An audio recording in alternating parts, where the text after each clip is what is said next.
एक कॉमन सवाल जो मैं अपनी प्रैक्टिस में रोज सुनता हूँ वो ये है कि डॉक्टर साहब अगर मैं एसीएल टीयर के बाद ऑपरेशन ना कराऊं तो क्या होगा। दोस्तों, ये जानने से पहले हमें ये जानना होगा कि एक नॉर्मल घुटने में क्या क्या होता है और पर्टिकुलरली एसीएल का क्या फंक्शन है, और एसीएल टूटने की वजह से अगर वो फंक्शनल लॉस हो जाए तो उसकी वजह से नी पे क्या इफेक्ट आते हैं। तो अगर हम एक नॉर्मल घुटने की बात करें, एक डायग्रामेटिक रिप्रेजेंटेशन को देखें तो एक ह्यूमन घुटना लगभग ऐसा दिखाई देता है। ये हमारी फीमर बोन यानी जांघ की हड्डी, ये टिबिया बोन, ये फिबुला साथ में छोटी हड्डी और ये नी कैप है। अगर हम एक डायग्रामेटिक रिप्रेजेंटेशन से घुटने को देखें तो घुटने में हर हड्डी के एंड पे ये कार्टिलेज होता है। इन कार्टिलेजेस के बीच में हर घुटने में 2 मेनिस्कस होते हैं और इन हड्डियों को आपस में जोड़ने वाले 2 क्रूशिएट लिगामेंट्स और 2 कोलैटरल लिगामेंट्स होते हैं। इस घुटने के ऊपर काफी सारी ग्रुप ऑफ मसल्स होती हैं जो कि घुटने को चलाती हैं। सो लिगामेंट एक ऐसा स्ट्रक्चर होता है जो एक हड्डी को दूसरी हड्डी से जोड़ता है, और लिगामेंट्स वो मेन स्टैटिक स्टेबलाइजर्स होते हैं जो 2 हड्डियों की आपस की मूवमेंट की रेंज को कंट्रोल करते हैं। जैसे अगर मैं एसीएल की बात करूं तो एसीएल घुटने का प्राइमरी रोटेशनल स्टैटिक स्टेबलाइजर है, यानी कि वो दोनों हड्डियों को आपस में एक दूसरे के रिलेशन में रोटेशनली स्टेबल करता है।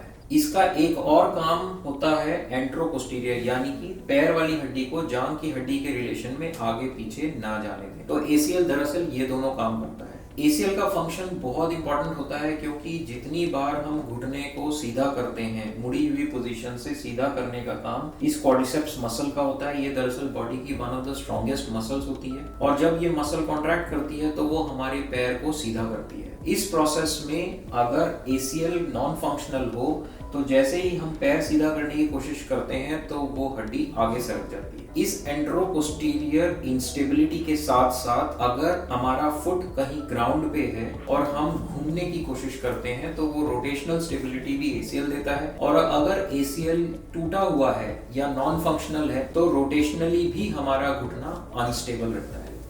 आगे पीछे की स्टेबिलिटी और रोटेशनल मूवमेंट की स्टेबिलिटी को मिलाकर ही हम दौड़ सकते हैं, हम सीढ़ी चढ़ उतर सकते हैं और हम रैपिडली डायरेक्शन चेंज कर सकते हैं। तो ऑब्वियस सी बात है, अगर एसीएल टीयर है, अगर एसीएल नॉन फंक्शनल है तो हमारे घुटने की स्टैटिक रोटेशनल और एंट्रोपोस्टीरियर यानी आगे पीछे की स्टेबिलिटी कॉम्प्रोमाइज होती है, जिसकी वजह से एक इफेक्टिवली फंक्शनिंग नी मूवमेंट नहीं होता है। ये इसी तरह है दोस्तों जैसे कि किसी टाइटली फिट बेरिंग में प्ले आ जाए और वो एबनॉर्मल ट्रांसलेशन मूवमेंट्स भी करने लगे। जब ये ट्रांसलेटरी मूवमेंट्स होने लगती हैं रोटेशनल मूवमेंट्स के अलावा, तो इन मेनिस्कस के ऊपर एबनॉर्मल प्रेशर आता है, क्योंकि मेनिस्कस दरअसल किसी भी ट्रांसलेटरी मूवमेंट को टॉलरेट करने के लिए नहीं बनी है। दरअसल मेनिस्कस बने हैं लोड बेयरिंग, लोड शेयरिंग और रोटेशनल मूवमेंट्स के हिसाब से। अगर उसमें ट्रांसलेशन यानी हड्डी का एक के ऊपर दूसरा सरकना, अगर वो मूवमेंट होता है तो उससे रैपिड डिजेनरेशन ऑफ मेनिस्कस होती है, जिससे कि मेनिस्कल टीयर्स के चांसेस ड्रामेटिकली बढ़ जाते हैं। हमारा मेडिकल लिटरेचर ये साफ साफ बताता है कि एसीएल डेफिशिएंट नीज यानी वो घुटने जिनमें एसीएल टूटा हुआ है, अगर उन घुटनों को एक सर्टेन लेवल ऑफ एक्टिविटी से ऊपर एक्सपोज किया जाए तो लगभग 70% घुटनों में 1 साल के अंदर अंदर मेनिस्कस टीयर हो जाते हैं। इन मेनिस्कस टीयर्स के होने की वजह से जो लोड शेयरिंग कैपेसिटी है या लोड बेयरिंग कैपेसिटी है मेनिस्कस की, वो कॉम्प्रोमाइज हो जाती है, जिससे कि load transmission across the cartilage change होता है और कार्टिलेज में एबनॉर्मल डिजेनरेशन होने लगती है। दोस्तों, दरअसल एक नॉर्मल घुटने में ये दोनों कार्टिलेज आपस में बहुत ही लिमिटेड कांटेक्ट करते हैं, जिसकी वजह से कार्टिलेज सालों साल अच्छे से फंक्शन करते रहते हैं। लेकिन load bearing function of meniscus के खराब होने की वजह से ये कार्टिलेज आपस में जरूरत से ज्यादा फोर्स से रगड़ना शुरू करते हैं, जिससे कि बहुत ही थोड़े टाइम में ही कार्टिलेज लॉस, जिसको हम कॉमन लैंग्वेज में आर्थराइटिस या ऑस्टियोआर्थराइटिस बोलते हैं, वो सेट इन हो जाता है और घुटने में परमानेंट पेन होने लगता है।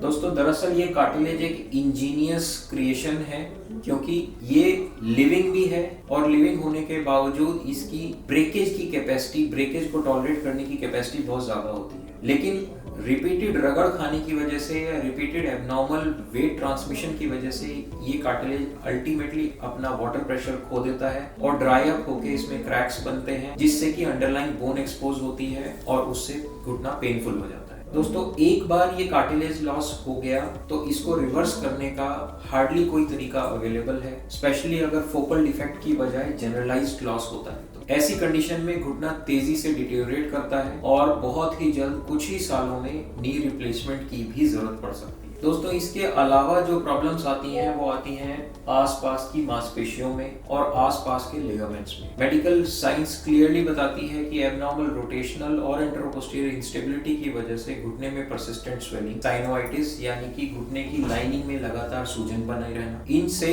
एसोसिएटेड लिगामेंट्स और एसोसिएटेड सॉफ्ट टिश्यू स्ट्रक्चर्स पे भी इफेक्ट पड़ता है। मसल्स धीरे धीरे वीक होती हैं और वॉकिंग एबिलिटी धीरे धीरे कम होती है। नीडलेस टू से हाई इंटेंसिटी स्पोर्टिंग एक्टिविटीज में पार्टिसिपेट करना मुश्किल होता है। सो मच सो एक पर्टिकुलर लेवल के बाद नॉर्मल वॉकिंग भी इफेक्ट हो सकती है। दोस्तों अगर आप या आपका कोई जानने वाला ACL टीयर से ग्रस्त है तो इसे बिल्कुल निगलेक्ट ना करें। अपने आसपास किसी अच्छे सर्टिफाइड ऑर्थोपेडिक सर्जन से दिखाकर एक MRI करा इसकी जल्द से जल्द ट्रीटमेंट कराएं। अगर आप या आपका कोई जानने वाला ACL टीयर से ग्रस्त है और ओपिनियन चाहता है तो आप अपनी MRI स्कैन्स, प्रिस्क्रिप्शंस या कुछ और इन्वेस्टिगेशंस हमें भेज हमसे ओपिनियन ले सकते हैं। हम कोशिश करेंगे कि हम आपको एक फ्री और जेन्युइन ओपिनियन दें।